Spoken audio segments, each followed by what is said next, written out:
Hi friends, இன்றைக்கி என்ன lunch box recipe பண்ணியிருக்கேன்னு பார்க்கலாம் வாங்க. பன்னீர் ஃப்ரைட் ரைஸ் தான், ஈஸியான ரெசிபி தான்.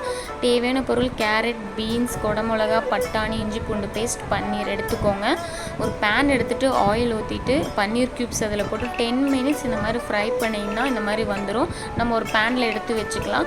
ஒரு பேன் எடுத்துகிட்டு அதில் 3 டேபிள் ஸ்பூன் ஆயில் ஊற்றிட்டு கேரட், பீன்ஸ், பட்டாணி, குடமிளகா எல்லாமே போட்டு நல்லா ஃப்ரை பண்ணிடுங்க. ஒரு 10 மினிட்ஸ் ஃப்ரை பண்ணதுக்கப்புறம் உப்பு போட்டு ஃப்ரை பண்ணிவிட்டு இஞ்சி பூண்டு பேஸ்ட்டும் போட்டுருங்க.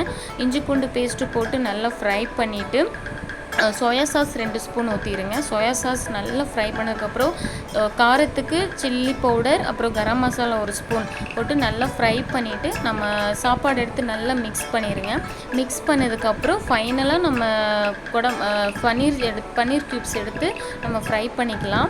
ஃப்ரை பண்ணிட்டிங்கன்னா சூப்பராக ரெடியாகிடும் ஃப்ரெண்ட்ஸ். நீங்களும் ட்ரை பண்ணி பாருங்கள்.